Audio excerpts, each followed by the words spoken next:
Pour moi, le Québec, c'est l'espace au niveau des montagnes, des lacs, la nature, mais aussi dans l'esprit. Justement, de ne pas avoir de référence, je ne suis pas la fille d'eux, je viens pas de tel quartier, on s'en fiche complètement. Donc, ça donne une grande liberté.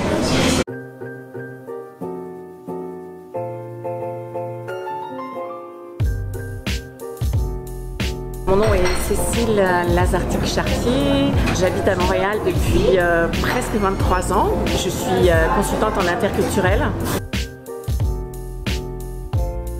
Pour moi, le voyage et la rencontre de l'autre, c'est vraiment le pilier de ma vie. Un jour, mon mari m'a dit pourquoi pas le Québec. Alors moi, je suis une fille de mer et j'aime beaucoup la mer, donc le Québec, la mer, c'est pas tout à fait ça. Puis j'ai dit pourquoi pas.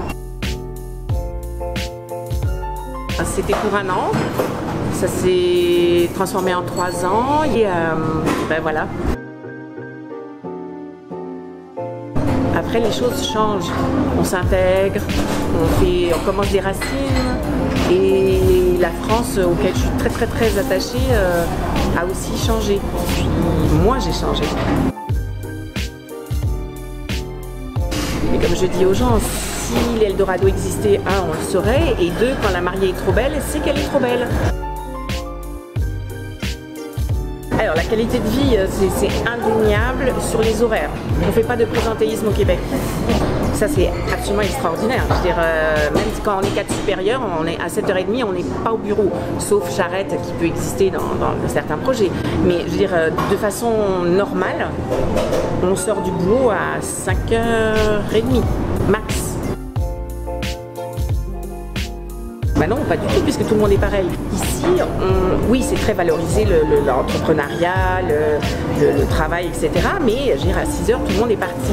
Parce que derrière, on prend des cours du soir. Toutes les universités à Montréal sont pleines de gens de toutes sortes qui commencent le mandarin, qui apprennent la cause féminine en Amérique latine, qui apprennent le russe, qui reprennent la compta, qui font un MBA. Il y a du sport, tout le monde fait du sport. Ça, c'est très chouette d'avoir une vie, de ne pas vivre que par le boulot.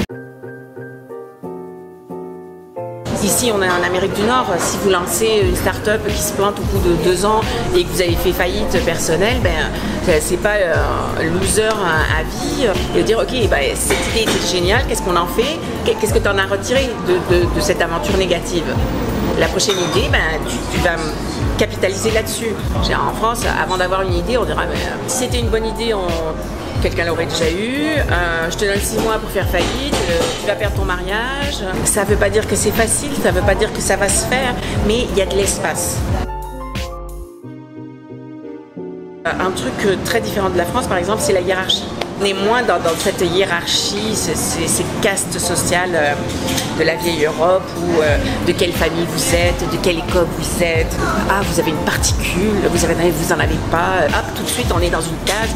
Ici, c'est plus qu'est-ce qu'on amène. Ok, vous avez fait une grande école, très bien, mais concrètement, vous m'amenez quoi? Vous amenez quoi? Pourquoi je vous embaucherais? On n'est pas dans l'humanisme. On est dans quelque chose de socialement plus reposant et plus pragmatique.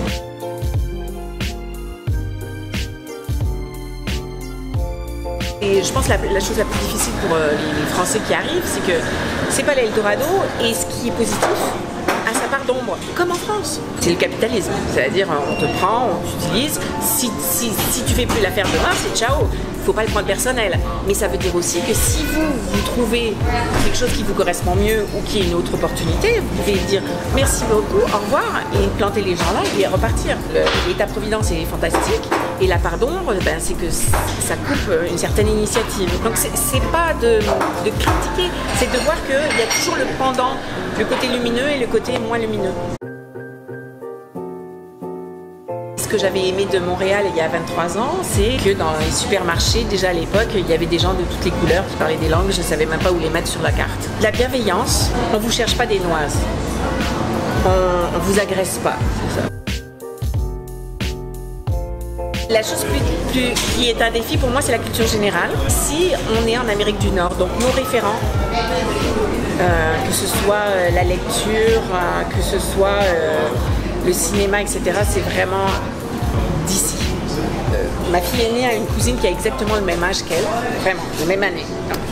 Et j'ai vu au début, c'était comme des monts qui s'ouvraient là, c'est le gouffre. C'est-à-dire que la petite française avait une culture générale de fou, elle manie la langue, les références littéraires, etc., historiques. Ma fille, alors là, c'était comme le néant.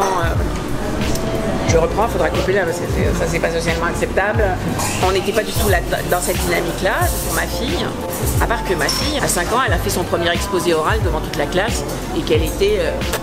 je me souviens en 3e, faire un exposé oral tout seul, c'était comme tu te fais laminer, t'as peur d'être jugé aussi, t'as pas peur d'être jugé. Les gamins tout petits, ils ont déjà cet espace pour se dire.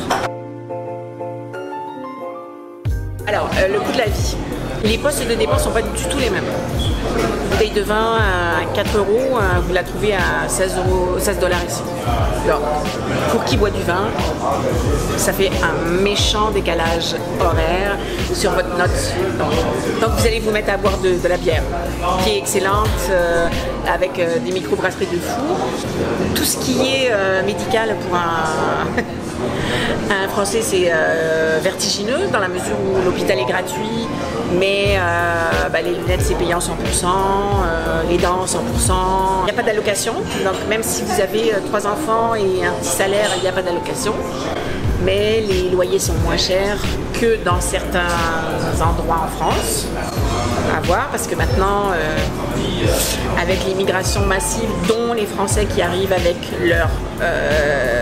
leur vision en euros, les loyers montent. Et puis, il faut te chauffer en hiver. Alors même si c'est pas cher, il faut te chauffer en hiver. Ça consomme beaucoup. Alors il y a du travail. Il y a du travail. C'est-à-dire si vous avez besoin de manger demain, vous faites le tour de là et vous allez trouver vendeur. Donc c'est rassurant parce que s'il y a besoin, il y a du travail. Après, oui, on peut trouver du travail, mais sûrement pas comme on était en France. C'est rare de dire je gagnais tant en France, à Lyon, et j'arrive ici, je vais trouver la même chose. Sauf si je suis hyper spécialisée avec un truc de fou, technique, scientifique, et que c'est rarissime d'être le spécialiste de machin. Et là, on va vous faire un pont d'or en disant je te fais ton visage, je te fais tout parce que c'est toi que je veux. Ça, c'est rarissime quand même.